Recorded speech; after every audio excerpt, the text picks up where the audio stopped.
got secrets I could never tell anyone. Dad, something happened. It's going to be all right. We have to send a message. I want who did this. I need a favor. No questions asked. I need more time.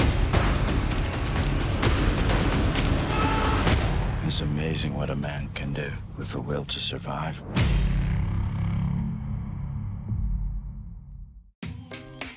And we're back on Fourth and Forever. You guys know the drill, but today a very special guest, an NFL legend. He's one of the top running backs to ever play the sport, and he's got the strongest handshake I've ever felt in my entire life. Future Hall of Famer, Adrian Peterson. What's up, bro? Not much, brother. How you doing, Mark? Checking in on you, bro. I know Tuesday's your day off, but how's that body feeling? I know you're getting up there in age, but it sure doesn't look like it on the field. Another multiple touchdown performance for you. How you feeling? I'm feeling amazing, man. You know, I'm blessed. I kind of sit back sometime and kind of think about how great my body is feeling, you know, here, and how great it's felt here the past couple of years. So I won't complain at all. I like that. I like that mentality. Talk to me about this handshake. I remember meeting you after my rookie year down at Super Bowl in Miami, and I remember shaking your hand. We went to this event for Visa. That's when, you know, you wanted to be one of my best friends, and I can understand. I got this great personality, and I'm like, AP, I got a long list of people that want to hang out with me, but what's the deal with the handshake, bro? Where did that come from? Is that like a, you know, just like a dominance thing? Is that just, I mean, I know your nickname's all day, but what is that, bro? It's almost crushed my hand. Yeah, you know, that originated from a young age. You know, that's where it started, and I got it from my dad. My dad, he has that same grip, you know, and but I remember him always telling me, you know, when you meet somebody, you know, you want to give them a firm handshake and look them straight in the eyes, you know. So from that age, when I met people, I should just shake their hand, look them in the eyes, and try to, you know, give them a firm handshake, and it developed to be a pretty good vice grip over the years. That's exactly what I would compare it to, is a vice. And he said, look them in the eyes, don't squeeze it until you pop their eyes out. Okay, so I think you misinterpreted something. I added that part. But listen, you guys coming off a huge win, but you guys win 34-30, coming off this huge win where you scored 2 touchdowns, but you had your head coach fired last week. What was that like for Coach Bevel taking over? What were those conversations in the locker room like? And, you know, how have you and Matt Stafford had to step up as leaders in this locker room? Yeah, you know, anytime you go through a coach change, it's, you know, it can be difficult. You know, so it was an unfortunate situation. You know, I really like Coach Patricia. You know, obviously they thought it was time for a change, you know, so they made the change and moved Bev into the intern head coach position. And, you know, immediately things change, you know, because from, you know, you get different personalities when you change coaches, like between coaches, right? So the schedule changed tremendously. Yeah, I was just going to ask, you know, that was my first question, because one's like a defensive guy, this Belichick system and tree, and then you move to an offensive guy and Coach Bevel. Yeah, give me some of those changes schedule-wise, because that's a big deal to players. It changes up your whole routine. Yeah, it changed the whole routine. So for me, it was something that I love. The guys in the locker room, they were very appreciative of it as well. You know, I think Patricia, his schedule was more. It was kind of more demanding. You know, it was like meetings after meetings. You know, maybe a 5, 6, 7 minute break in between to kind of, you know, hit the head or do what you got to do, grab something to drink.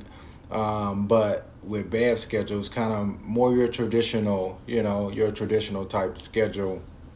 And I think that allowed guys to kind of take a deep breath, you know, and relax. Because guys, you know, it is what it is. Guys are really complaining about that, you know. And I know when I first made it here, and after that first week, you know, I'm like, so is this how the schedule is going to be, or is he kind of winding down or transitioning from the training camp, you know, schedule? Right. And it was like, no, you know, this is what it is. I was like, whoa, you know, but for me, you know, whatever, I can grind through whatever. So But I can see how that schedule could have been rough for a lot of people. So that was the first change, and then the practice schedule as well change. And what I like about the practice schedule is it gives us the opportunity offensively and defensively to create more of a tempo, more of a groove, get into a groove, and practice goes a little quicker as well. We have our special team is our first period. And then we get into, and while they're in special team, we kind of doing our individuals and one-on-one work, that type of stuff. And then we get into practice. And originally it was like 3 different special team periods throughout practice. So you were cut and you were like 10 minutes special teams, and you get back into your offense, whether it was 7-on-7 and then a team, and vice versa with the defense, and then bam, special teams again. So it just kind of. For me, it felt longer, even though you probably after the same amount of time, it just felt longer, and it wasn't, you really couldn't get that groove. But, we have a lot of leaders on the team. Matt, of course, being that main guy, being here for so long, and, me just stepping in, and, I'm more of a, I talk with guys as well and speak my mind, but I'm more about, showing guys, as far as going out there and putting the work in, how it's done, and things like that. Jamie Collins, we got a lot of guys on defense that were with Patricia down in New England that's here, and those guys do a great job as well of help leading this team. Yeah, I appreciate you saying that. That's, I think so much goes into a coaching change like that. And where were you when you found out? Did they call a team meeting, or did they send everybody a text message, or how did they break the news to the players? When I found out, I was here at home, and I just got a group text from our position coach, and I was like, wow. And then after that, it was like texts started coming, the news break or whatever, and then they called a emergency team meeting. So we had a team meeting, and they kind of addressed it and named Coach Bevel the intern head coach, and we just kind of went from there. Wow. And then, I remember you in our time together in Washington, and before we get into that amazing handoff that I gave you that, you break on, it's like a 90-something yard run on Monday Night Football. Yeah. God, that was a good handoff. But it was. I just remember, right there. That's right. That was perfect. But I remember you talking to the team, throughout the week, and the way you bring your energy. One, you show guys every day in practice. You show them in the locker room. You show them by staying after, taking care of your body in the training room. But then you're not afraid to talk to the players, right? And bring it up with the team and break down the team. And it was so impressive to see the way the guys just gravitate to somebody like you. You've done it for a long time. You've been so successful, but you're not afraid to give that wisdom to those younger guys. What is that inside of you that inspires you that way to want to talk to players and motivate players? It's the passion and love I have for the game, and most importantly, the love and the passion that I have towards the guys that I'm playing with. Because that ultimate goal is to win a championship, and you're able to do that by making the guys around you better in any way possible. So I'm always trying to speak wisdom into anyone that I can. Whether that's a rookie or a 5th-year guy, or Stafford, a 12-year guy. That's just kind of how I'm built. I'm built that way. I understand the position that I'm in and the things that I've accomplished so far. And there's a lot of guys that admire me, that looks up to me, that respect me because of that. So being able to use my voice in any way to help accomplish the ultimate goal. With the number one goal is just making that person a better person and a better player. Right. That's what I love about it the most. That's huge. That's so big, and it just permeates to the team. Wherever you've gone, that's been the story about you. I got to experience that personally. It's incredible. And then another guy that I have a ton of respect for is Matthew Stafford. And I feel like he doesn't get the respect he really deserves and the credit he deserves. We were the same draft class, and he's still going out there grinding. Last week, he throws for 400 yards, 3 touchdowns against Chicago. That's his 31st fourth quarter comeback. since 2009. He leads the league. Talk about Matt Stafford, his leadership ability, and I saw him trying to scramble a couple times, and he looks a little, he's got some kids now. He's older. He's got the dad bod working. We got to get him. We got to get him on the Stairmaster. Might have to get him on the Versa Climber. That's my only knock on him right now. Might be his conditioning. Yeah. What do you think? He had that back surgery, so I think his back was probably a little tighter this Sunday for sure. Yeah. The way he was running out there, but yeah, he needs to get a little more conditioning in to get those legs moving. Body in motion stays in motion. Yeah. But he's terrific, man. Being around him, the time I've been able to be around him, I'm starting to see the greatness within them.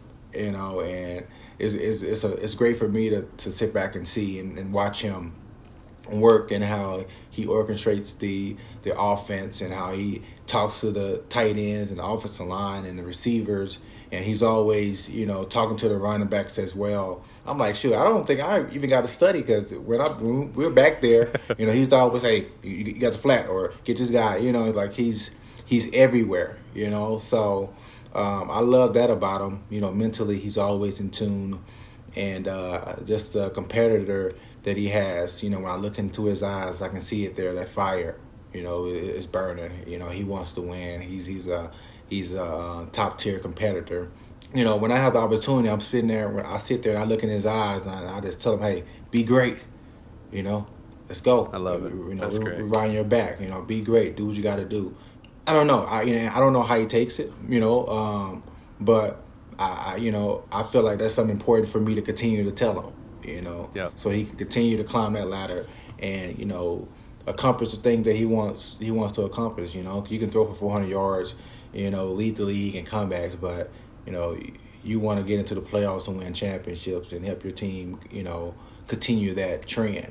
So I feel like he's well on the path to getting there eventually, without a doubt. And I mean, you mentioned the playoffs. Let's look at the overall playoff picture here, because despite sitting 5-7, you guys are just one game out of the NFC playoff race. This playoff picture, as long as you're not mathematically eliminated in 2020, it's anybody's chance, right? I mean, the Saints are on top of their division. The Packers are on top of your division. It's the Rams and the Giants, right? Those are the four right now that you could essentially pencil in.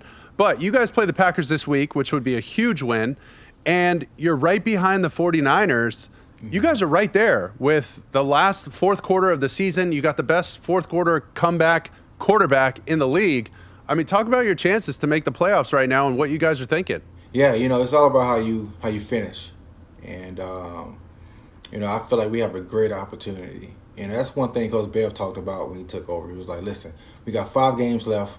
I'm gonna give you guys everything I have as the head coach. And who knows where you guys are gonna be next year. But you know what? Put everything on film right now. We can control. The only thing we can do is control what we can control, and that's the mindset that we have." So we got 1 down, we got 4 to go. Now we focus on Green Bay, taking them down, and then going from there. So what else can we do but, be 9-7 at the end of the season, and then see where the chips fall from there. So it's all about controlling what we can control. Of course, that's why you play this game. You want to get into the playoffs and go chase that trophy. So. That's our mindset. You can feel the energy that we had this past week. Guys didn't give up. We kept fighting. We had too many opportunities that we missed early on, but then when it really counted, guys stepped up and made plays defensively and offensively, and we came back, scratched back, and was able to get a W, which a lot of people didn't see that happening. But it only matters what we're thinking and what we're trying to go after, and our effort will reflect that, So I feel like we have a great opportunity in front of us to, do what a lot of people would probably think is impossible. Okay, good. When you guys went back and watched the film of last game, I got to know, because I've been around you a little bit. I know you want the rock. I know you're ready to run it. There was a 4th and 1 in the first quarter. You're smiling because did you just tell me? Did you talk to Coach Bev and say, "Hey man, we don't got to get too cute on 4th and 1. All right, you guys handed off a little jet sweep, and he got stuffed before he could make a yard. He barely got back to the line of scrimmage. I mean, we got 4 games left. Coach, he said he's going to give you everything he's got for 35 days, right? For 5 weeks. So now you got about 28 days left. What's the deal, man? Tell him on 4th and 1. Tell old Matty, hey, man, just audible that thing. Just give me the dive. Just hand me off a dive. And you know what? Like, and my initial thought was, okay, they're going to hand me the ball. Like, and I'm going to get the first down. But the first thing I said to Bev when I came off the field, I was like, great call. Because it was. I thought you were being funny. No. I was being serious. I was like, that was a great call. Because I did my fake to the right, and so I'm looking at the jet sweep going to the left. Yeah. And initially when I take off, I'm like, okay, that's first down. And all of a sudden I see him getting, he's getting drove back. And, like, we talked to Agnew. We was like, hey, bro, come on now. It's 4th and 1. You got to lower your shoulder, and you got to get that. Like the play was there. The play was there. He just didn't approach it the right way, and it bit us. Then I'm sure Bear was like, dang, I should have just handed it off to Adrian. But it was a great play call in the sense of it was there, and the player just didn't execute it the way he should have. Then let's talk about, early on in your career, you're with the Vikings. Any of your favorite Brett Favre memories from being on his team? I know he's a tremendous competitor. Any similar qualities you see between him and Stafford? Obviously, they're both very clutch performers on 4th down, 4th quarter. Those kind of guys want the ball in their hands, and a lot of people have a lot of confidence in them. But anything you remember from Brett that stuck with you your entire career? Yeah, man, just his personality. I didn't really know what to expect. You watch him on TV and interviews, and you watch him play, you can get a sense from that he's a down-to-earth, chill guy, competitor, just like you, ultimate competitor. But actually being in the locker room with him, his locker is right next to mine. He's funny, man. Like we had such a great time having him in our locker room. Like, he talked nonstop, cracking jokes, slapping guys on the butt. It's hard. He got these big hands, and he used to just slap guys on the butt. And guys turn around, they see it's him. They start laughing. But I was like, I know that crap hurt because he hitting them hard.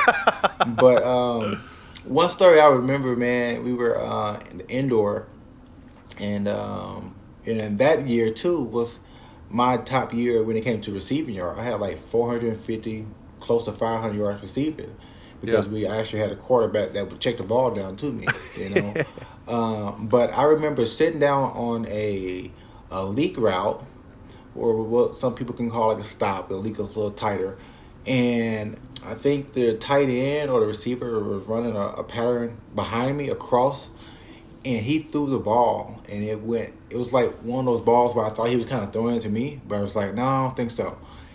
But that ball went by my ear, man, and that was the first time I ever heard, like, the ball whistle, just, and I was like, oh my God, at 40 years old, he's throwing the ball this hard.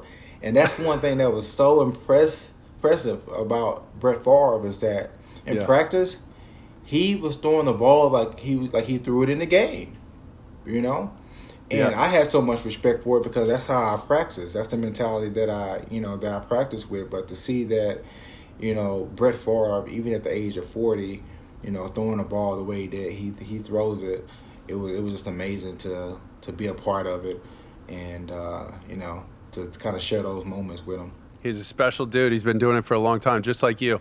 Talk about some of the organizations you've played for. Obviously, the Vikings, Saints, Cardinals, Washington, and now Detroit. What's your mentality when you go into a different locker room? And because, just like I did, I was with one team for 5 years. You think you might play for that team forever.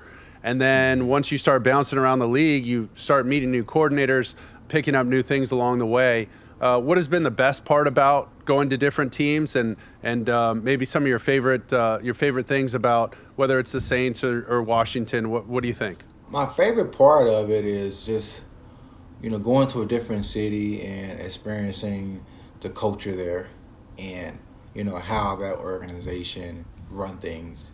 That's been the best part for me because I've always been that guy. Like, I'm not like my guy, Larry. I told Larry, and he was just like, yeah, man, you know, I want to play for the Cardinals. You know, this was years Forever. ago. You know, Yeah. forever. You know, I was always that guy, like, you know what, I wouldn't mind going to a different team just to see what it feels like. So to have that opportunity, and the first team I go to was New Orleans, whew, man, like, it was breathtaking down there because the culture down there is amazing. The food is just one of a kind, and then the people there are so unique. You know, you get the Creole, the Cajun people, you know, Haitian, like, it's so beautiful down there as well. And then, you know, the organization was amazing. You know, Sean Payton was probably one of the coolest coaches I ever, you know, been around. And I'm sure a lot of people will be like, oh, he likes Sean Payton. You know, they think about the death stare that I gave him, but outside of that, Sean Payton was cool as a fan. Like, I really had love for, and still do have love for Sean Payton. You know, so the culture there was amazing. Then I was able to go to Arizona and be around my boy Fitz, and, you know, experience the Bagwells there. You know, Scottsdale, and get around some good weather. You know, brought me back to my API days coming out. There you go. Of college. I never really thought about you know, possibly living in Arizona, but after spending time there, it's like, hey, I could actually see myself, you know, living here in Arizona. It's a beautiful place. The weather is always perfect, and you know, you can't beat that. You know, the scenery there is amazing. You get the mountains, you get the desert look, the cactus. Is just a totally different vibe. And then here in Detroit, like, I've been blessed to, you know, to go to some wonderful places. You know, Detroit. I mean, now here in Detroit, and then being able to go down to Washington, D.C. You know, it's like Chocolate City. Cool. You know, you don't get no better than that. You know, playing for the organization that represents the United States. You know, it's the capital, D.C. Being able to put that helmet on and, you know, be around some friends there, and, you know, meet a lot of people, make some great relationships, is something that I'll always remember. You know, so that was the best part of, you know, that's been the best part of this journey, being able to go to some great cities, meet great people, a beautiful place. You know, take in the culture there, you know, earn people respect by how, you know, I get out there and I perform and what I do for the community. And it's been amazing. Here in Detroit, it's the same thing, you know. You think about that. That's great. Minnesota, New Orleans, Arizona, D.C., and Detroit. Come on, man. How many? I don't know if you know too many more cities that's better than that. That's great. That's a great call. And we'll get to some of your community endeavors, because I know that's been a big passion of yours, is giving back, especially to the community you're in, whether it's your hometown or the different cities you've played for that you just listed. But this week, huge week for you guys. I'm curious on your mindset going into this thing, because, you know, you face the 9-3 Packers, who, I mean, Aaron Rodgers is just red hot. They're leading the division. And the biggest thing you see when you watch the Packers is they score a ton of points. So what's the mentality going into this one? How are the guys feeling so far? I mean, I know you guys came off a big win last week, but what's the mindset going into this week, playing against Aaron Rodgers and the division-leading Packers? Coming out 1-0. Yep. That's all we can do, you know, coming out 1-0. You know, they are definitely a better team than we faced early on in the year. But even then, you know, we were up 14-21-0, something like that. We jumped out on those guys, and they was able to scratch back. We can't allow that to happen. You know, just go around going against a team that can score so many points just like that, and you move the ball and create drives. You know, we have to eliminate our errors offensively and defensively. You know, so those are going to be the main things, and we're going to learn from, you know, go back and revisit, you know, the last game that we faced those guys, and see the things that we did differently, that we did wrong, and do it different. You know, correct the things that we can correct from this past week, and go out and know that, hey, you know, it's going to be a match right there, a heavyweight match, and the main goal is coming out with a W. What about we'll bounce around the league quickly, but we talked about Alex Smith. Were you surprised at his comeback, because you experienced that injury there with him on the field? You were right there. Now to see where he's come in 2 years, were you surprised at his success this year? Or have you talked to him since? Yeah, no, I wasn't surprised at all. from the moment that it happened, just looking at him, feeling his energy, I knew that he would be okay. It's not like a lot of guys that could bounce back from that type of energy. Right. But every time I looked into Alex Smith's eyes, I knew that he was going to be fine. I seen that warrior inside of him. I seen the faith. I seen the belief that he was going to come back and be better. You know what I'm saying? He was going to come back and play this game again. And so throughout the process, from seeing him in the hospital, fighting for his life, fighting for his leg, from seeing him in the building, just in there, in the meetings, being around guys, talking to the quarterbacks, just being around, his presence being felt, from finally seeing him, being able to do the rehab exercises and starting to work out, to working out and grinding, to seeing him push, the sled, just the entire, grind process while he was around and in the building. There was not one time that I didn't believe that he was going to be able to come back and play this game of football. And it was all because when I looked into his eyes, when I talked to him, I felt the energy. I knew that he was locked in. I knew he was focused. I knew he was on a mission. So to see him out here doing the things that he's doing now, it's not surprising to me. I just sit back and smile because it goes to show that when you put your mind to it, your body can do some incredible things. You just have to be mentally tough to be able to fight through almost losing your leg, almost losing your life. You got to be able to fight through that. And once you get through that, then you can reap the reward, and that's what he's doing right now. So when they came down here and we played those guys, man, I remember just walking up to them, and it was just like we were just communicating. We're not even communicating. We were just looking at each other and just like, man, I love you, man. I'm just so proud and happy for you. Crazy how things kind of come full circle. Like who would have thought that now, this would be how you get the opportunity to get back out there. Like it's crazy how things, just end up happening, and but make the best of it. He was like, that's all I'm gonna do, AD. That's great. So it was good to embrace him, and it's good to see him, back and slinging that ball around. He sure looks good. It's special to watch. It's really inspiring for people. Now we want to hit on some things from Oklahoma, your alma mater. The Sooners having a pretty good year, but a special Sooner now just got the nod in Philadelphia. Jalen Hurts is announced as the starter.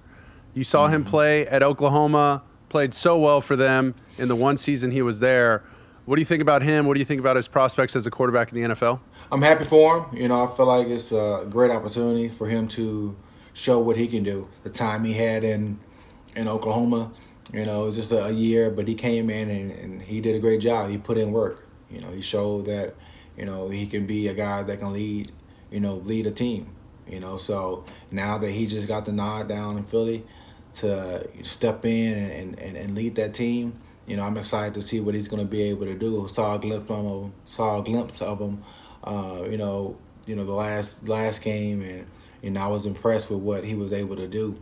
So it's going to be good to see him get 4 quarters on his belt, and see how things unfold. What about your thoughts on the current quarterback and Lincoln Riley, this explosive offense? He gets a young quarterback that now he's going to develop. This is somebody who hasn't transferred in like Baker Mayfield, Kyler Murray, or Jalen Hurts. This is a guy that he gets to groom the whole time. What have you seen from Spencer Rattler, and are you excited about the future of his career? Yeah, I'm excited. I'm excited to see what he's going to develop into, because right now you can see that he has all the intangibles to be something extremely special. Another Heisman Trophy type caliber quarterback we have there. So under Lincoln, we already see what type of quarterbacks he produced, and how guys rave about him as a coach, and the players love him. The players love him. So it's gonna be good to see what he's gonna be able to help this young guy develop into being.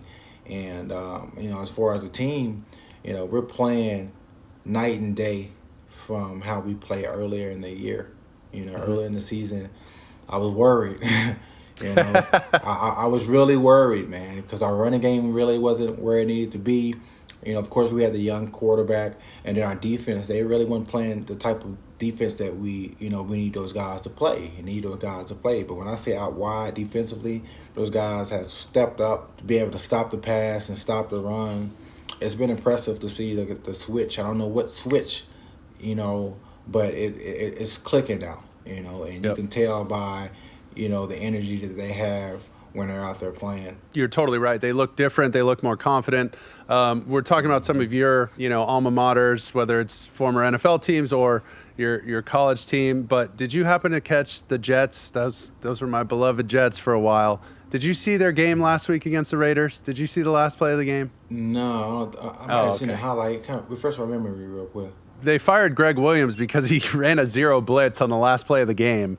And he ran a cover zero blitz, and they left everybody man to man. But when you run a cover zero blitz, you usually don't have time for a double move. And they didn't have a free runner attacking Carr, the quarterback. So he just kind of steps up in the pocket and lobs this lollipop up in the end zone, and they end up losing with 5 seconds left. Let's go to NFL moments and your legacy. And I know it sounds funny, but that handoff to you on the first play that I go in when Colt McCoy goes down was honestly, that was as close as I've ever been to you in an NFL setting. And, obviously we're getting ready for the game, and what a relief to go in and just hand the ball off and watch you run 90-plus yards for a touchdown on the first play. That was incredible to me. That was one of my favorite moments with you. But if you had to pick one of your favorite runs, catches, touchdowns, what's the one moment, if you had to pick one to relive, that stands out in your mind? And by the way, that run right there was the longest run of my career, just to let you know. 90 yards. Well, you're welcome. You're welcome. Thanks for such a great, perfect. Remember, right there was a TV timeout. Go ahead. Yeah, tell everybody. I gave this incredible speech in the huddle. It was like, remember the Titans or any given Sunday. And, I'm the one who got you psyched up for that. I predicted it. Go ahead, tell everybody what I said. You know what? I appreciate that energy, man. I do. But that was amazing though. It was. But let me see. If I had to pick one play, huh? If you could relive it right now, your favorite run. Mm-hmm. God, there were a couple in Minnesota that you were just embarrassing people, stiff-arming people to the ground. Yeah. The Cleveland one was pretty incredible, but I would say it was a pass play. It was my first touchdown. My first touchdown of my career came from the hands of Tavares Jackson. Yeah. And I can call it a wide route. So some people call it swings, depending on the terminology. I remember him throwing it it was kind of like over my shoulder a little bit. And I remember hitting it with this hand. It kind of bounced up. And then it was like I was juggling for a second. And it kind of bounced. It seemed like it happened really, really fast. But when you watch it, it was kind of slow. But it's like kind of bounced up. And then I just remember catching it. And I remember just sprinting down the sideline. And Sidney Rice was making a great block on the side, and it was just off to the races for me. For me, I remember getting in the end zone and jumping into the stands, and it was like, what's the odds? My first touchdown of my career would be, a reception, a receiving touchdown. So that's one that I remember a lot. I had one against Green Bay, my MVP year, down in Green Bay. And I remember pressing it all the way towards the edge of the sideline, and it was like a couple guys pursuing. It was really congested over there. It was a couple guys pursuing, and you would have thought that I was definitely getting tackled, on their sideline. And I don't know how. I don't know. Maybe the guy was scared of hitting me, but he came and he tried to hit me, and he just bounced off, and I just kind of shot up the sideline. Took off. And I remember that run because I had sports hernia surgery at the end of that season because I had hurt it maybe like 4 weeks prior to that. So I was seeing Dr. Meyer, doing everything I could just to finish that season off. And I remember just looking up at the jumbotron and just fight and just gallop and just like trying to pull that left leg up, pull it through to get to the end zone. But that is one that I remember because of the type of season that I had. I was coming off of the ACL, and it was just a remarkable season, and that moment was special to me.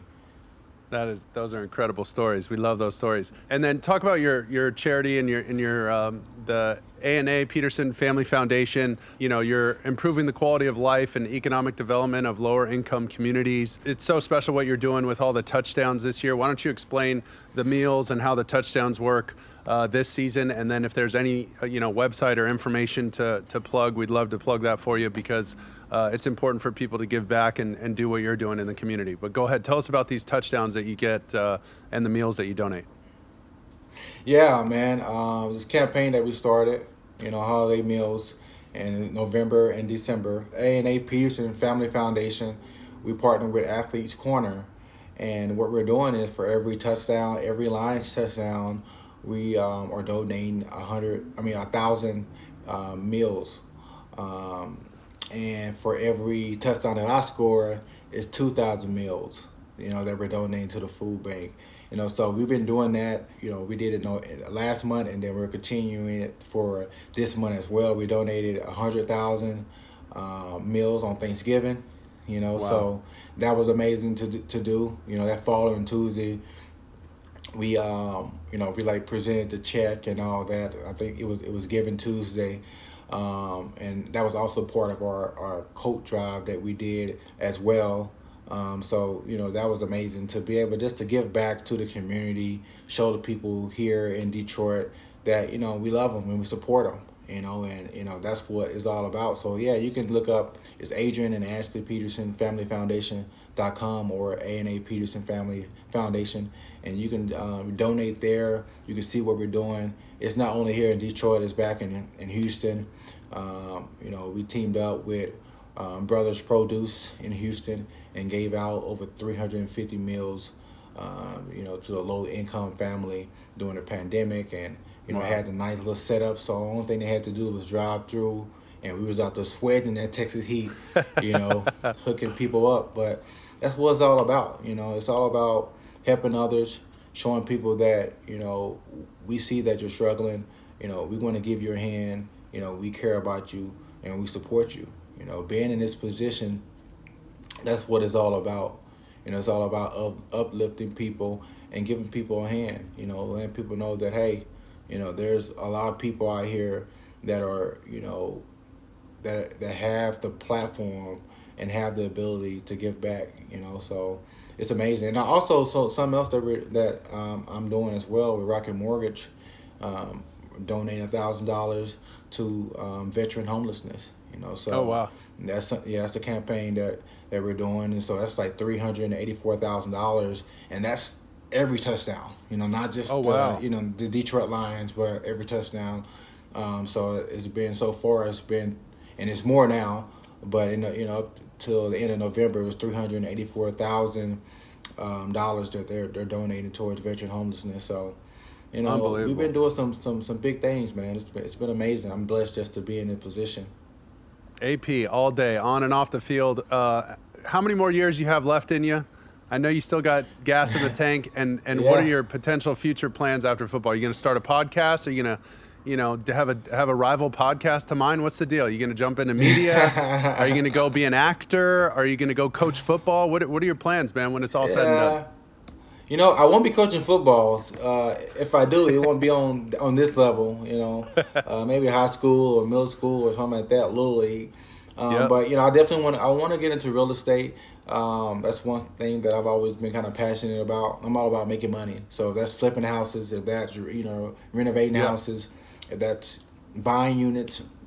So anyway, to make money and revenue.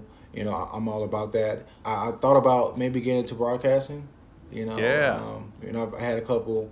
I've had a couple opportunities over the years, NFL Network here, and doing some different stuff.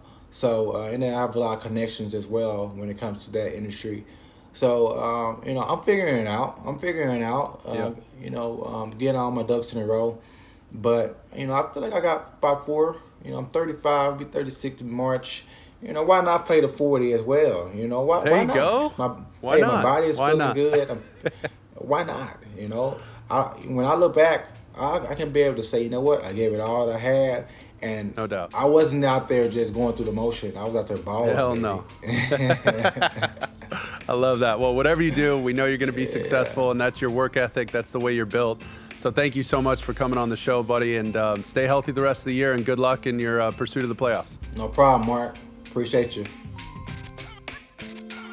Like, share, subscribe, at Mark_Sanchez, at Fourth and Forever, Instagram, Twitter, all that. You know where to go. Thanks again for having us, and we'll see you soon.